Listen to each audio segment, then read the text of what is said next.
Coming up next, I'm going to take a look at another smart lock for our favorite smart home platform.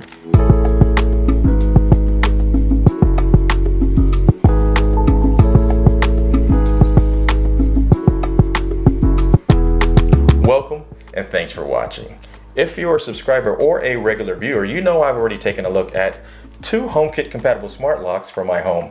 One is the Schlage Sense, which covers the front door, and the second was the August smart lock, which covered the door going from my home into the garage. Well, I have one more door in my home that I'd like to automate, and that is my garage access door going from my garage into the backyard. And recently there was a pretty good price on this smart lock I'm gonna take a look at today. And the main reason why I picked it up, it was just too good of a price to pass up. And that smart lock is the Friday smart lock from Friday Labs. I don't know too much about this smart lock. There wasn't a whole lot of coverage on this smart lock. Although I do remember when it was first released, one of the things that was touted about this smart lock was that it was the smallest and most compact smart lock on the market and for HomeKit, and I think that still stands today. This looks to be a great deal smaller than the August lock, and this is one of the locks where it just bolts onto the back and you use the existing keyed entry in the front. So as always, let's go ahead and take a look at what's in the box by starting with an unboxing. So here we have the Friday smart lock from Friday Labs, and the first thing we look at is that it works with Apple HomeKit. That badge is very important. And let's go ahead and take a look at the box real quickly. It shows you can download the app or the Friday app on Google Play or the Apple App Store. And for us, we'll be using Apple App Store and the Home app to control this since it is HomeKit compatible. On the other side shows what the box and package contents are. You get one Friday shell, a Friday base unit, one rechargeable battery, 2 times tailpiece adapter, which is probably that piece there, one door adapter plate, one USB charger for the battery, and one quick guide. Also has a listing of their social media accounts. The other side shows the dimensions. Height is 47.5 millimeters or 1.85 inches, and this is saying that this is actual size. So that is a pretty small and compact smart lock. It says turn your phone into your key, go keyless, increase security, and have peace of mind.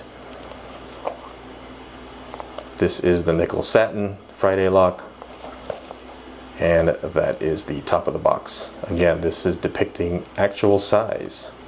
Diameter of 70 millimeters or 2.75, 2 3/4 inches.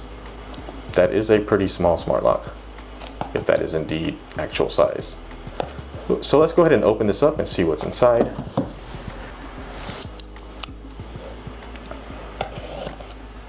And again, I got this at a pretty good discount, so I'll be interested to see what the capabilities are of this smart lock.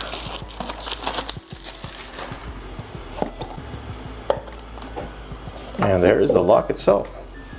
Pretty good presentation. On the bottom there is a HomeKit code. It's a nice small lock. So this is the cover, or as they're calling the shell. So we get the shell, and you can actually get this in different colors. If I've gone on their website, and they have a bunch of different finishes: bronze, brass, silver, whichever. The lock I'm putting in this on, which is the access to the backyard from the garage, or garage door access door, it is satin, so this will work perfectly with that. Here is the base unit. It already has the battery attached.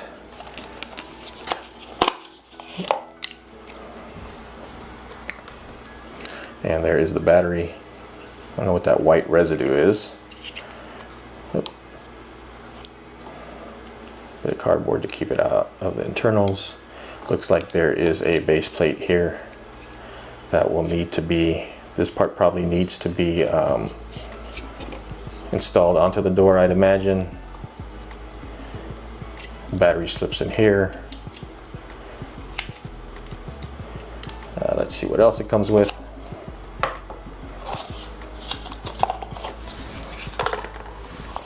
So this is the charger, USB plug,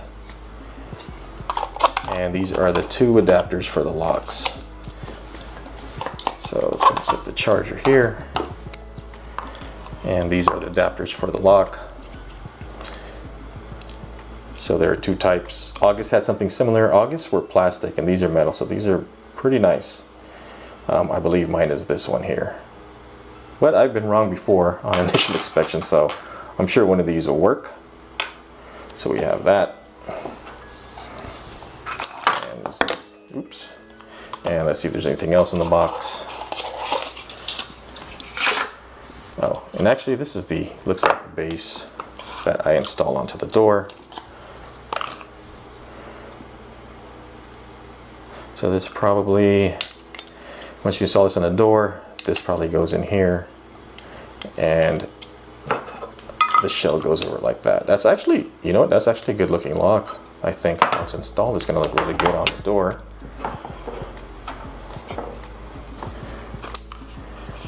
But we have to see how, most importantly, how it functions. And at the bottom, there is a quick instruction guide on how to install. So I'm going to take a look at these instructions pretty quickly. Again, looks pretty basic, probably a pretty quick install, but let's go ahead and take a look and see everything that's involved. Let's go do that now. So here we go. Here's the garage access door. In the winter it's a little sticky like it is now. It's a little difficult to open, but as you can see, the door lock itself, the deadbolt, turns freely. It's just going into the strike plate and the door jamb. It's pretty hard to turn, and I have to put a lot of pressure. It still doesn't turn, so I'm going to have to modify this strike plate and the door jamb itself. Here I have a long reinforced strike plate and the cover for that strike plate. I'm going to install both of these. So if you've never had to modify a door jamb before, it's pretty easy. I took the elongated strike plate, this is the reinforced strike plate, and I took a pencil and I traced around it to show exactly where I'll need to chisel the wood out in the door jamb. Knowing that there are two pieces to it, I'll have to take into consideration the total depth and keep that in mind as I'm chiseling it. Then I'm going to take the reinforced strike plate and use these extra long screws to install this strike plate, the primary strike plate, and this will go not only through the door jamb but into the wood frame itself. And at the end I'll have an even further reinforced and secure door. So I have a set of 4 chisels to use.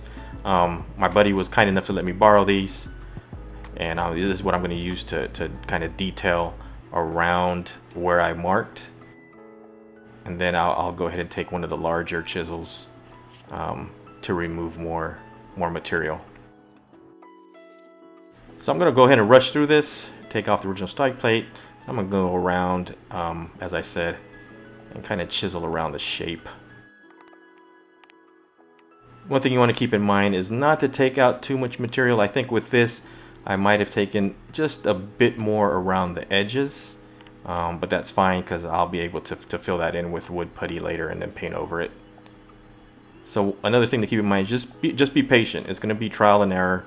You can see I keep putting the primary strike plate down to make sure that I have the correct depth. And I'm not forcing anything. I'm not trying to take too much material off at the same time. I'm trying to be patient with it. Keep testing that strike plate. I want to make sure that it sits flush, so I may have to take off more material. Again, it's a process. Just be really patient and take your time with it.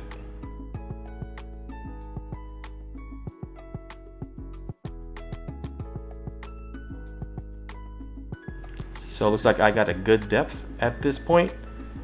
I'm gonna go ahead and mark off some holes where I can start drilling. I want to make sure I have the right depth on the drill bit and drill some pilot holes so that it's easier to screw in these extra long screws.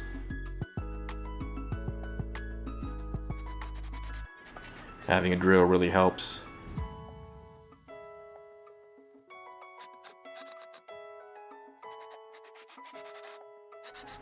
So the top screw I've stripped a little, so I'm going to go ahead and finish up with a regular screwdriver to make sure I don't strip that screw any further.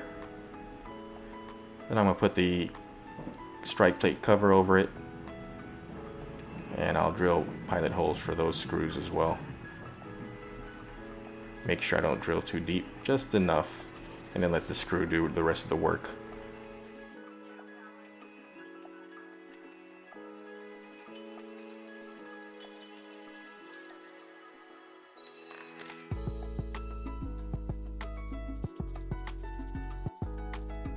Make sure everything's even and tighten everything down. And now here's the moment of truth.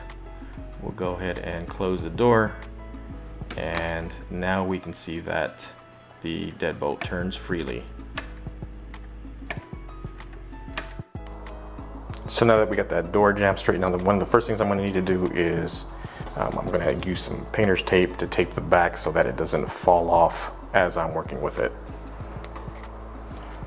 And this is just going to hold the front piece on.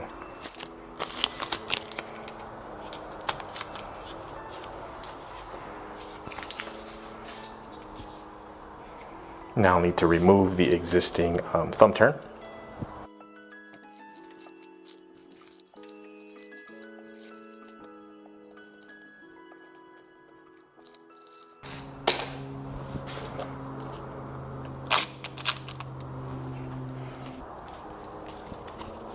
So with the thumb turn removed, next thing we want to do is measure the tailpiece, and there is a guide here. So anything past the dotted line will need to be trimmed.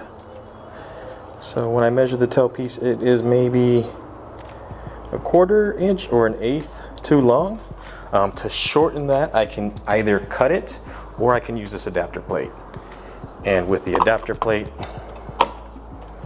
it looks like the tailpiece is actually right there. So I'll be using the adapter plate. I think it actually looks kind of nice with that on there too, so it's fine that I'm using the adapter plate. And also in here is a guide of which screw holes to use according to your lock. This happens to be a quick set, so I'll be looking at the screw holes with the green and the red markings, and I'll be using those two there.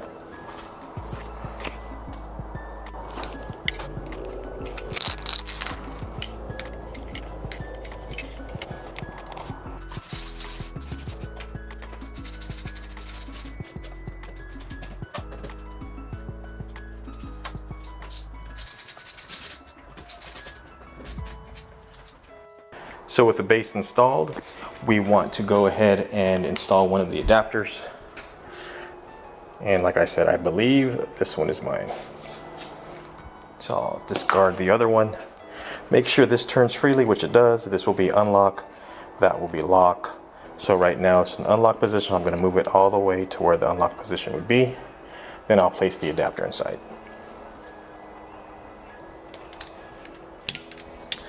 There it is. And with the adapter in place, we can see that unlock and lock.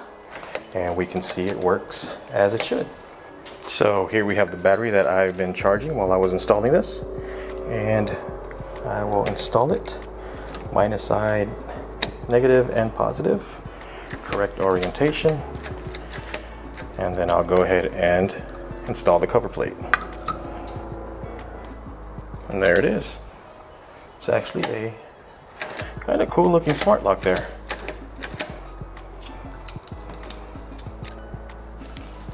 So here we have the Friday lock app installed. So from the Friday app, I'm going to go ahead and click the settings and click add lock. And then I'm going to choose the address. And then I'm going to go ahead and scan the HomeKit code that was on the back of the box. Again, there was one on the base, but it's facing the door. For me to get to the code in here, I'm going to have to uninstall. I don't want to uninstall that. I'm going to use the code back here, so it's good that they put it on the box. So now it sees it. It says Friday lock. I'm going to select that. Adding Friday lock. Might take a few minutes to set up. And it says default room Friday lock as an alert. There's a Friday lock. It's in default room. I'm going to go ahead and put it in the garage, and I'm going to include that in favorites. And there is an exclamation mark. There's probably, it says setup needed. It's probably an update needed as well. So I'm going to go ahead and click next. Additional setup required, and I have to finish setup in the manufacturer's app. Let's go and open that up. I thought we were in the manufacturer's app. If I hit next, it says completing lock setup. Oh, there you go. Please wait a few moments. Science magic can take some time. Yeah, it can take some time, but don't take too long, because magic means it's instant. Okay, so we're going to go through calibration. It seems it says calibrate, Friday lock, close and lock the door manually. So let me go ahead and close the door. I'm going to adjust your view.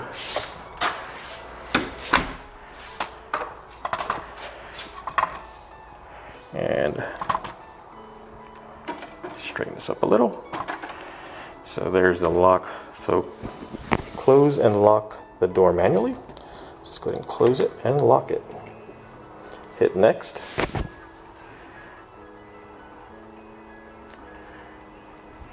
Completing lock setup. Please wait a few moments. Science magic can take some time again. Got an alert that says it was locked in the home app there, but it's still completing setup. Oh, now it says to calibrate again, unlock and open the door. So I'm gonna go ahead and unlock it. I won't bother opening the door because I know that is the unlock position. I'm gonna click next, and it says setup finished. Mount the shell on the lock, which I've already done. Click close. Let's go ahead and access this from the home app. And there it is on the bottom. Right now it's showing as unlocked, which it is. And let's go ahead and lock it.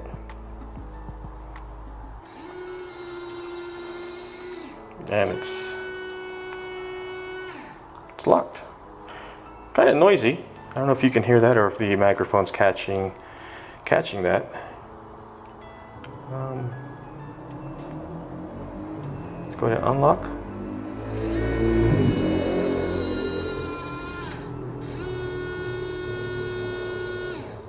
It's a bit noisy. There's a motorized sound that continues after it locks and unlocks.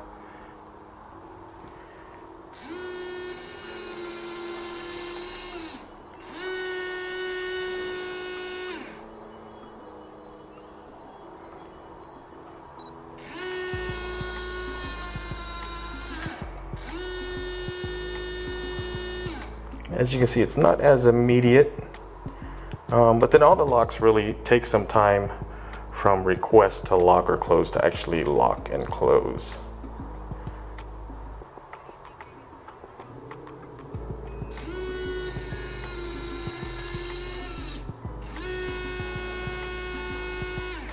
Yeah, that's kind of loud. Not sure I like that. Let's unlock it one last time. Sounds like it's taking a while to get started. It's kind of an electronic kind of motor grinding sound there. So let's go ahead and ask Siri to lock the door. Lock the garage Friday lock. Locking Friday lock. I'm gonna have to rename that.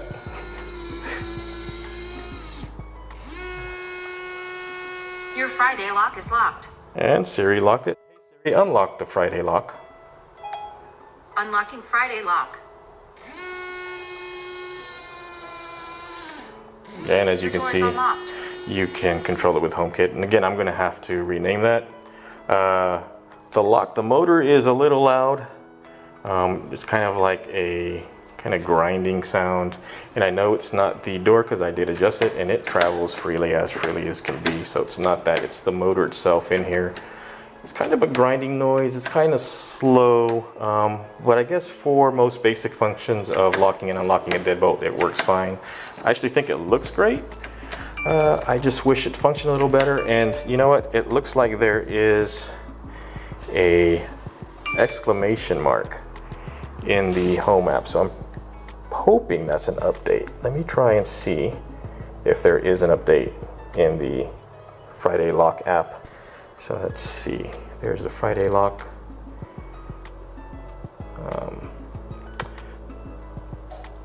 Searching the lock. So there is an update. I'm gonna go ahead and run through this update. It says new version 94 is available. Do you want to upgrade the firmware now? I'm gonna go ahead and upgrade the firmware. Okay, so I actually ran through the firmware update, and there were actually 2 updates. So there was 94, and right after that, it made me aware that there was a second update, update 96. And that's because there was still a exclamation mark that was there, and now it's gone. I found the lock to function mostly the same. It might be a little quicker to respond, so I'm gonna go ahead. It's locked right now. I'm gonna hit unlock.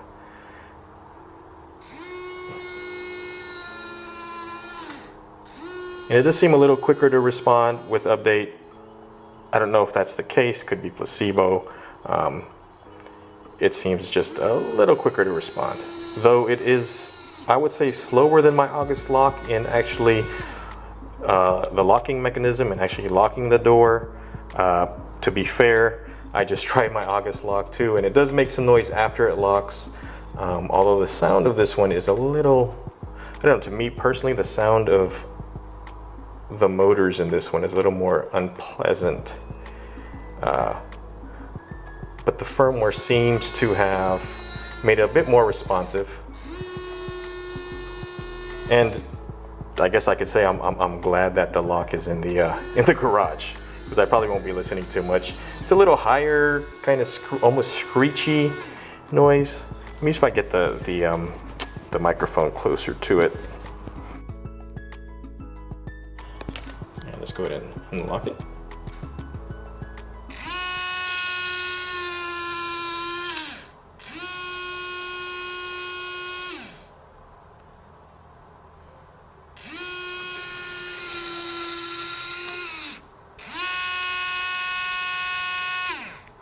I wish the locking mechanism worked a little quicker, although not a big deal. It is the garage access door, so it'd be great that it's automated. The noise is a little more unpleasant than the other locks. I have Schlage, Sense, and a August, and they all make noise. They all make mechanical noise. This one's just a little more grating to me personally. Obviously, that's going to be personal preference, but it works. It works under HomeKit. I can ask Siri to unlock the door. And I did change the name to Access Door because I thought Friday Lock was a little cumbersome. So, unlock the access door. Unlocking access door.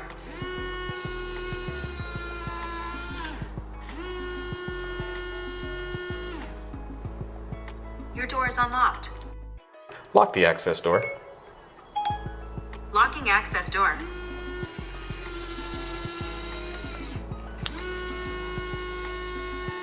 So yeah, I will say after Your access door is locked. Thanks, Siri. So I will say after the firmware updates, and there were 2 firmware updates, again, 94 and 96. I wish Friday could have found a way to notice that my door didn't have either and just include everything in 96, so I only had to do 1 firmware update. But it does seem a bit more responsive with the new firmware update, and the latest update was firmware 96, I believe, or update 96. I have a lockdown automation, which locks all the doors in the house. I'm going to go ahead and add this lock to that. As you can see, I have the garage hallway door, which is the August lock, and I have the living room front door, which is a Schlage. I'm going to go ahead and add an accessory. I'm going to add this access door.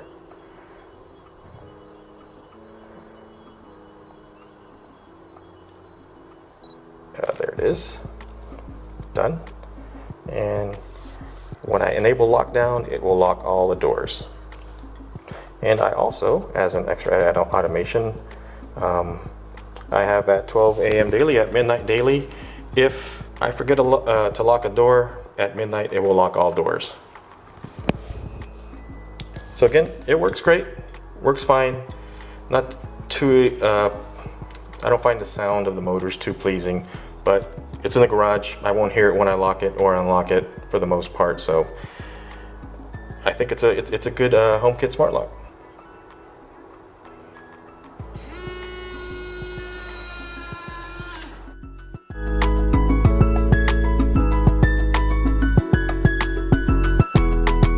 So that's going to do it with my look at the Friday Smart Lock from Friday Labs. And installation is pretty straightforward. Much like the August Smart Lock, essentially all we're doing is we're replacing that existing thumb turn with this smart lock. Today's installation only had a couple issues, and only one of those was with the smart lock itself, and that was really with the software. There were 2 firmware updates back to back. It would have really been a better experience if maybe Friday Labs could have made the most recent firmware update all inclusive and include all the back updates. But maybe there's a technical reason why they can't do that, and really that's kind of a nitpicky issue. The second issue was more something that you may come across, and that's a sticky door lock. I can't emphasize this enough. If your deadbolt does not turn freely, you may have errors with this smart lock and really any smart lock on the market. You really need to make sure that your deadbolt turns freely to use one of these. The motors in these things just really isn't robust enough to turn if the deadbolt is sticky. So as you saw, I had to adjust the placement of my strike plate. In the end, it turned out to be a fortunate thing because I didn't know that the strike plate wasn't reinforced, so I was able to replace the original with a reinforced strike plate with much longer screws that not only go into the door jamb but also into the door frame. So overall my door is much more secure than it was before. So again, an issue, but it was fortunate for me because I got to reinforce that back access door. Overall, the lock does what it's designed to do without too many bells and whistles. I can lock and unlock the door with my iPhone. I can use Siri voice control to control the lock, and I can even add the lock to any automations within the Home app under HomeKit. So I do like the smaller, compact design of this Friday smart lock over, say, the August. And I'm actually considering swapping those two because the August right now is on the hallway door leading into our garage. And that's a door that we access multiple times a day. And sometimes turning that August lock is just like opening up a jar or something. I actually had guests over who took a look at it and said, how do I open this? How do I operate it? And I was just like, you got to turn the whole thing. So it's a bit cumbersome to use, and I think the Friday smart lock is a smaller design, more compact, and I think when you see it, you know exactly how to operate it. Again, unlike sometimes the August. To me, it's straightforward, but to guests in our house, maybe not so much. At the price I paid, I feel it was a worthwhile investment. At the MSRP of $249, I think that choice is a little more fuzzy. Again, there are no bells and whistles. All you can do with this lock pretty much is lock and unlock your door. For my usage, it's fine, but there are other smart locks on the market at the same price point that do a whole lot more. So your mileage may vary. I hope you found this video useful. If you did, please give it a thumbs up. If you haven't already, or it's your first time watching the channel, please consider subscribing and tapping the bell to get notified when I post new content. And as always, please take care and be safe out there.